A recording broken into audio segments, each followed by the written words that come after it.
Bueno, las circunstancias en que ocurre la canción El Mayor es porque estaba acercándose el centenario de la caída del Mayor en la sabana de Rimagüeyú y el partido en Camagüey estaba preparando un acto, el acto central, para conmemorar esa fecha. En el partido por entonces trabajaba Giraldo Mazzola, que ahora es embajador nuestro en algún país.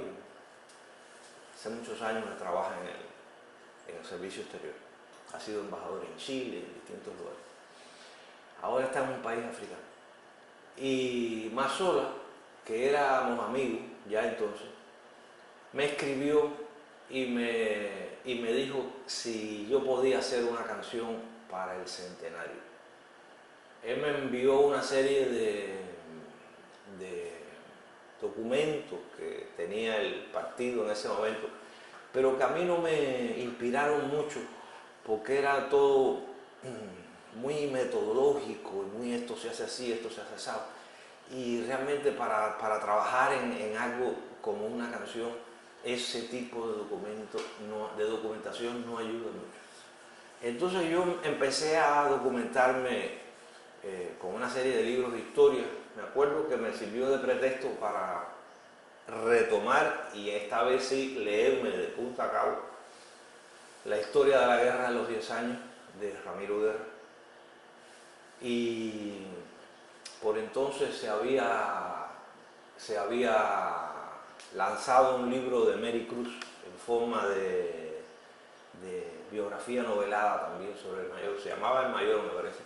Creo que leí también un material de Ana Núñez Machín, la historiadora de mi pueblo, por cierto, San Antonio. En fin, eso y toda una serie de...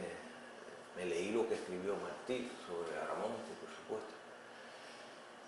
Llegó un momento, yo tenía muy poco tiempo para hacer la canción, y llegó un momento en que tenía tanta información que esa parte selectora o selectiva que tiene que haber en el pensamiento para escoger lo apropiado para decir lo que uno necesita decir, realmente estaba bastante confundida.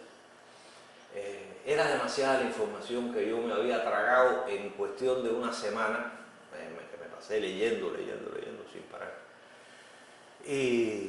Y recuerdo que cuando yo tenía que entregar el libro, la canción, digamos un lunes, y el viernes yo no había hecho todavía la canción El Mayor. Yo había hecho 2 intentos de canciones, 2 acercamientos, 2 bocetos, con unas músicas completamente diferentes, con unos textos completamente diferentes. Y estaba inconforme realmente con lo que yo quería dar para esa fecha. Entonces, ¿qué pasa también? La figura del Mayor era una figura que a mí me motivaba mucho. Desde mi niñez, desde mi infancia. Siempre, si uno analiza un poco la figura del Mayor, es un poco arquetípica del héroe del romanticismo. Además, una figura del romanticismo propiamente como corriente de pensamiento y de arte, mitad de 1800, influido también por toda la corriente romántica libertaria, filosófica, europea, americana, en fin, un hombre además al que se unía una gallardía, una presencia también noble, una historia de amor que también encantaba, que también seducía, que trascendió mucho en nuestra historia. No hay libro de historia que no hable sobre Amalia Simoni. Todos son factores, la habilidad en la esgrima del Mayor, incluso algunos episodios en que él se luce en combate por esa habilidad que tenía, porque además cultivó el arte de la esgrima cuando joven. Todos esos factores ya venían desde terminé haciendo que el mayor fuera, digamos, además de Martí, por supuesto, y Céspedes, una de las figuras principales cuando yo pensaba en las guerras de liberación de España. Entonces, por todo esto, era mucho lo que tenía. Ese viernes yo recuerdo que incluso hasta me planteé escribirle o llamar a Mazola y decirle, oye, yo no puedo con esto. Pero tuve un poco de paciencia y creo que el sábado, efectivamente el sábado, fue que hice la canción. La hice así mismo vuelta, o sea, de arriba abajo. No retoqué nada, no quité nada, no. Después puedo aclarar un detalle que tiene la canción que puede resultar curioso, o aparentemente no fiel a la realidad, pero es intencional. Entonces hice la canción el sábado, el mismo sábado, entre sábado y domingo, el mismo sábado hice el arreglo, escribí, me senté, agarré una partitura. Esto lo vamos a hacer con bajo, con batería, con flauta, con tres, yo tocando la guitarra, escribí todo eso. Yo estaba en el grupo de experimentación sonora, ya podía escribir mis temas, mis canciones. El domingo recuerdo que convocamos a la gente y grabamos la canción y el lunes se la mandamos a Mazola por avión. Hasta ese momento yo no sabía tampoco que íbamos a participar en el acto. Para mí es que la canción iba a servir de fondo en el acto, algo de eso, no sabíamos.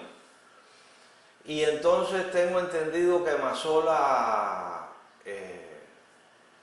eleva el pensamiento a las alturas, como dice la canción, y es aprobada la canción. Y entonces ahí nos llama a Alfredo Mazola y le dice, oye, dile a los muchachos que se monten en el avión, que vienen para acá, creo que fue el jueves o el viernes, el día del... Mira, en aquellos momentos no se estilaba, después eso ocurrió otras veces, pero en aquellos momentos, cuando Fidel hablaba, no había música. Eso no se estilaba. Que hubiera una parte musical y una parte de discurso, eso no se estilaba. Por eso fue también un gran impacto para nosotros. La cosa, pero ven acá, pero eso va a ser en el mismo momento de ellos. Bueno, está bien, vamos a hacer. Entonces, bueno, fuimos, hubo un coro ese día también que cantó alguna canción, no recuerdo qué canción cantó el coro. Luego el grupo de experimentación sonora en pleno, nos sentamos allí, hicimos el mayor, nos retiramos y después Fidel hizo ese discurso que es uno de los dos discursos sobre la historia de Cuba, yo creo que más importante que realizó Fidel en toda su obra discursiva. Uno fue el de 1868, el de los 100 años de lucha, e indudablemente el segundo discurso en importancia sobre esas contingencias históricas es este de 1973, poco que completa la idea y zanja un asunto que había pendiente con el mayor, que eso yo empecé a escucharlo, la verdad, después del triunfo de la revolución. Antes del triunfo de la revolución, yo nunca oí a nadie decir que hubiera la sospecha de que el mayor hubiera sido, ¿cómo se llama?, reformista o algo, que no hubiera sido independentista, que sus ideas no estuvieran claras. Jamás yo había escuchado eso. Todo lo contrario, el mayor es el que dice que nuestro grito sea para siempre el de independencia comunista. Fidel incluso lo dice en el discurso. ¿Cómo una persona que ha dicho estas palabras se va a dudar de su integridad y de su compromiso con las ideas independentistas.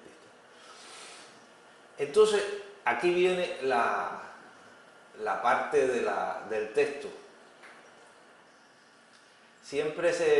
Cuando yo hice la canción, hubo gente que escribió, incluso en la prensa. Yo, en esa época era muy difícil, no existían los blogs ni nada de eso, uno no, te decían algo y te tenías que quedar dado. Entonces, hasta se dijo que bueno, que tenía inexactitudes porque la canción, porque Agramonte había muerto de bala, y yo digo, y mientras más mortal el tajo, es de arma blanca. ¿Qué pasa? Pero el arma blanca, en términos de herida, es la herida vil. Es la herida vil. Y es la mentira que se quiso echar sobre el nombre de Agramonte. A ese tajo es al que yo me refiero cuando digo, y mientras más mortal el tajo, es más de vida. Yo estaba convencido de que Agramonte, sin tener, por supuesto, todos los elementos históricos, pero no me parecía que una figura como Agramonte hubiera podido coquetear en alguna vez. Y todo eso viene porque de la zona de Agramonte hubo antecedentes de ideas así anexionistas y ese tipo de cosas, pero que él nunca la suscribió ni muchísimo menos la reprodujo. Entonces, de aquí viene una cosa interesante que ocurre después cuando después que ya canto eso, pasa como una semana y un día me despierta un compañero y cuando abro los ojos, en mi casa era un relajo en ese momento, yo vivía solo y mis amigos entraban, sacaban de la cama, ese tipo de cosas. Y veo que me ponen un periódico delante así. Ese era Jorge Ruiz, que había sido capitán, era marido de Adita Santamaría, había sido capitán del 26 en el llano, aquí en La Habana. Y me pone así en la cara, me dice, me enseña, me dice, mira esto. Y yo abro los ojos así y veo una foto mía. Y digo, ¿y eso dónde es? Y me pone la primera plana en el Granma. Imagínate tú, principio del 73, una foto mía en el Granma, con la letra del mayor. Y yo digo, no, ¿y esto qué cosa es? Entonces nunca me expliqué, yo dije, bueno, esto tiene que ser algún compañero que se le ocurrió hacer esto. Unos días después, en casa de Aide Santamaría, que era mi amiga, me encuentro a Armando Jara, que me dice, oye, ¿tú te pusiste de acuerdo con Fidel para lo del discurso y la canción? Yo le dije, Armando, ¿cómo me voy a poner de acuerdo con Fidel si yo nunca he hablado con Fidel? ¿Tú nunca has hablado con Fidel? No, nunca he hablado con Fidel. Dice, pues mira, él se la sabe. Y yo me la sé también, ¿quiere que te la diga? Digo, a ver, dígamela. Y me dijo la canción de arriba abajo. Entonces, ahí fue donde me dijo que Fidel, personalmente, era quien había mandado a poner la canción en el Granma. Hay una canción muy linda sobre Agramonte de Miguelito Escalona. Muy linda realmente. Y él es un camagüeyano. Y era muy agramontino, además. La vida lo llevó a otros lugares. Estuvo en la Isla de la Juventud como maestro muchos años. Pero bueno, después regresó a su Camagüey y ahí murió. Pero sería lindo que esa canción de Miguelito, que era un patriota tremendo, también se escuchara. Llegó un momento en que estaba saturado de información. A veces uno se sobresatura de información y realmente hasta que la mente no ordena los conocimientos y los coloca donde deben ir, para tenerlos a mano, puede haber un periodo, una etapa de confusión, que creo que es lo que me pasó. Pero de pronto parece que la misma necesidad, la compulsión del momento, me llevó a ordenar aquello rápido. Y en fin, a tomar. ¿Qué es lo que pasa? Que no explico muchas cosas, sino lo que hago es empiezo como a contar la vida de Ramón. Primero empiezo con algo filosófico general sobre la tierra. El hombre se hizo siempre de todo material, de villa señorial, como era Ramón, o barrio marginal, como eran los que él estaba liberando y los que se estaban liberando a sí mismos con la guerra del 68. En fin.